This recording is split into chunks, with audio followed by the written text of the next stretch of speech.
Hello there, ladies and gentlemen. You're now watching TVS News at 5 with me, Muhammad Yusuf. Let us begin with our top story. Now, a team of dignitaries from Malaysia, including Deputy Premier of Sarawak, Dato' Amar Awang Tengah Ali Hassan, had a meeting with the Indonesia Chamber of Commerce and Industry in Jakarta on Saturday. The meeting discussed several ongoing issues, including border limits between Kalimantan and Sarawak, the normalization of business on borders, and the upgrading of roads to promote mobility between the two regions. He also welcomes more collaborations between Kalimantan and Sarawak, especially in preserving the environment. Apart from Tengah, those who were also present during the meeting were Minister in the Prime Minister's Department for Sabah and Sarawak Affairs, Datuk Seri Panglima Dr. Johnny T. Maximus Ongkili, and Minister in the Prime Minister's Department for Economy, Datuk Seri Mustafa Muhammad. The Special Officer for Brunei Darussalam, Indonesia, Malaysia, Philippines, East ASEAN Growth Area or BIMPEAGA, Tan Sri Pandika Amin Mulia, and Sabah Deputy Chief Minister Datuk Dr. Joachim Gun Salam were also part of the delegates' ranks. Additionally, delegate members had the opportunity to officially attend a meeting with the Deputy Head of the Nusantara Capital City Authority, Doni Rahajo. Now, the Sarawak government are looking into the establishment of a body to administer water usage in Sarawak, tentatively known as the Sarawak Water Authority or SWA. This organization will manage and control the usage of water in the region. Kementerian kita sedang di dalam proses meneliti penubuhan pihak berkuasa air negeri sebagai bodi korporat.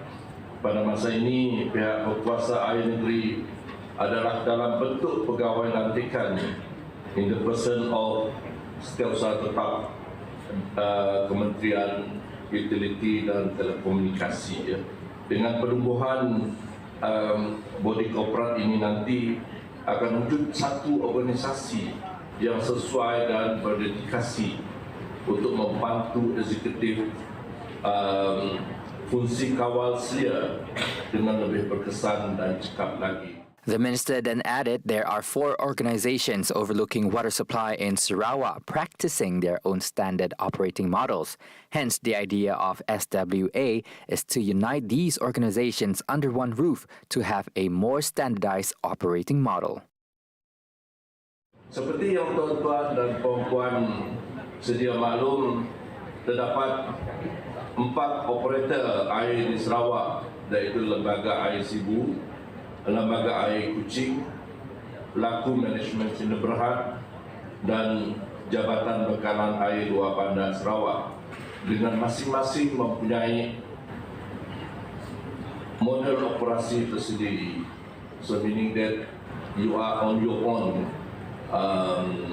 operating your treatment plan day to day, based on your own standard of management. So oleh itu, kerana itulah penting untuk kita mempunyai bekalan air yang cekap dan berkesan untuk berkhidmat kepada rakyat kita di masa yang akan datang. Maka pihak kementerian sedang mempertimbangkan masa kini untuk membentuk satu entiti bekalan air untuk membawa bersama ke-4 operator ini sebagai satu entiti di masa yang akan datang. Currently, SWA is on its planning phase. He hopes it can be materialized in the near future.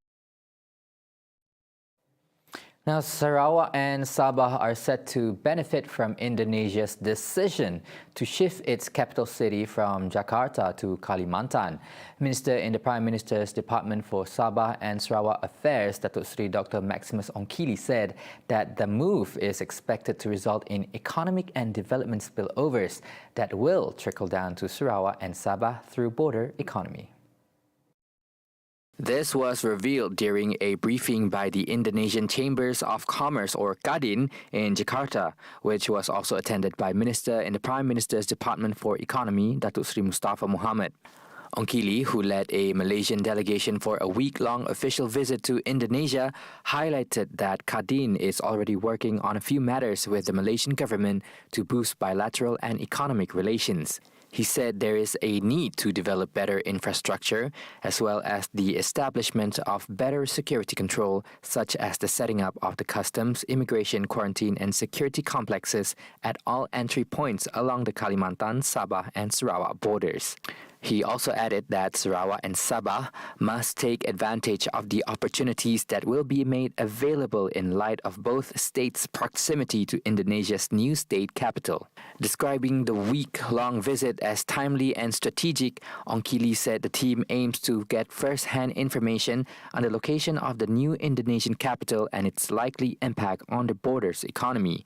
The Malaysian delegates are scheduled to meet up with top officials in Indonesia to discuss various matters, especially those related to bilateral relations, the economy, and other international issues. The team of delegates include Deputy Premier of Sarawak and State International Trade, Industry and Investment Minister Dato' Ahmad Awang Tengah Ali Hassan and Sabah Deputy Chief Minister and Industrial Development Minister Dato' Dr. Joachim Gunsalam. Now, with the festive season fast approaching, the Keluarga Malaysia sales program, which is slated to end by this month, will be extended. Minister of Domestic Trade and Consumer Affairs, Datuk Seri Alexander Nantalinggi, said this to ease the people's burden during the festive season. Nanta said the ministry had previously sent a letter to the Prime Minister to extend the program due to the positive response. Yang perlu kami buat adalah untuk memperhalusi supaya program ini lebih mudah lagi kita jalankan dan juga ia lebih menyeluruh. We need to fine tune lah. Tapi program ini kita boleh jalankan terus. Sebab sekarang ada banyak juga wakil-wakil rakyat, industry players, hypermarket dan sebagainya memang suka datang bersama untuk bersama dalam program ini. Itu pada mulanya kita tak ada sambutan begitu, tapi mungkin memandangkan bagaimana program ini dapat membuatkan yang terbaik kepada rakyat dan juga membantu dalam mengurangkan beban kos yang meningkat ini. The Keluarga Malaysia sales program, which was launched on 2nd December 2021, offers a variety of daily essential items at affordable prices, offering daily necessities at between 20 and 50% cheaper than retail prices. The program is targeted in areas with large populations from the B40 and M40 groups. Right. A teacher in Cebu lost a total of 55,000 ringgit after falling victim to an investment scam via a friend. According to a statement by Acting Cebu Police Chief Superintendent Dr. Colin Babat, the victim have been scammed since 2018.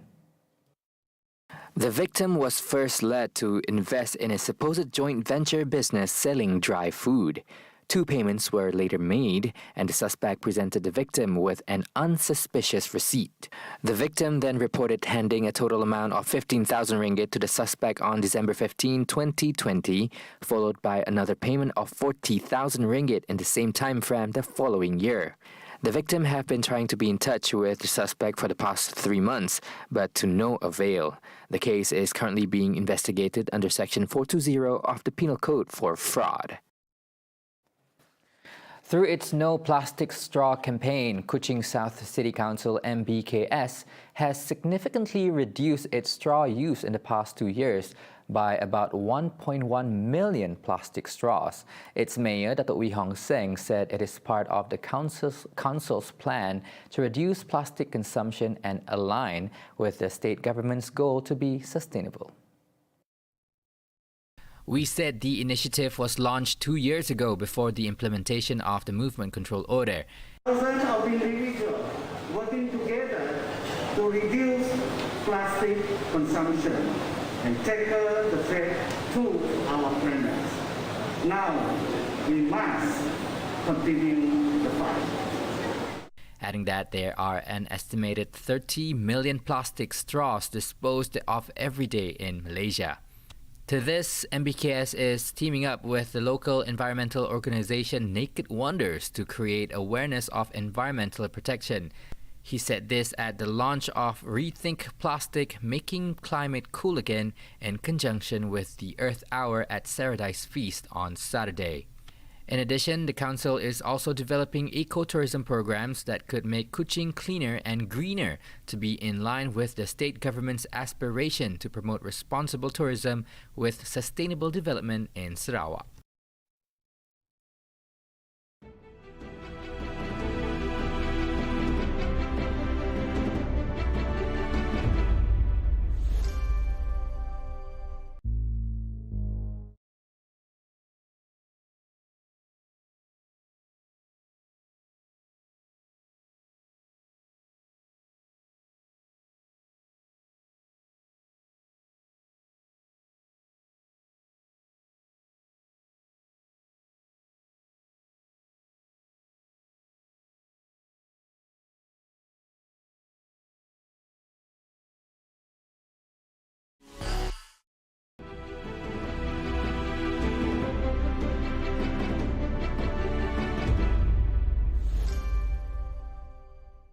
Welcome back. Now, the current Sabah government is now known as the Gabungan Rakyat Sabah GRS Barisan Nasional BN Administration.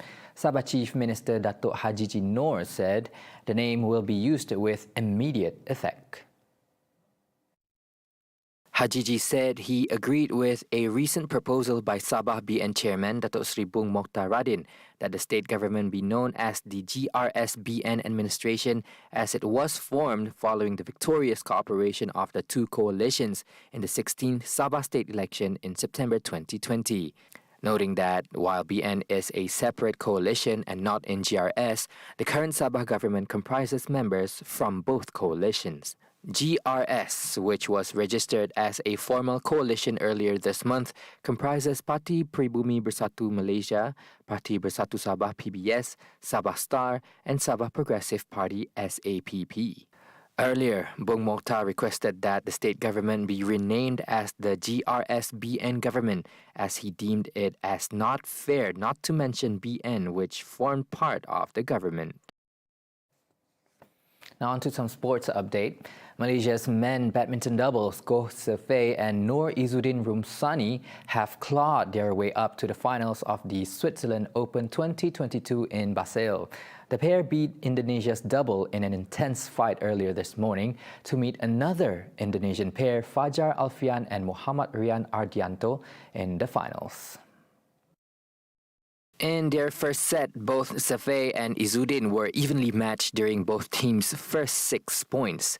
They both were caught up by their opponents later when the score broke even at 14-14 before dominating the entire match in both the first and second sets respectively.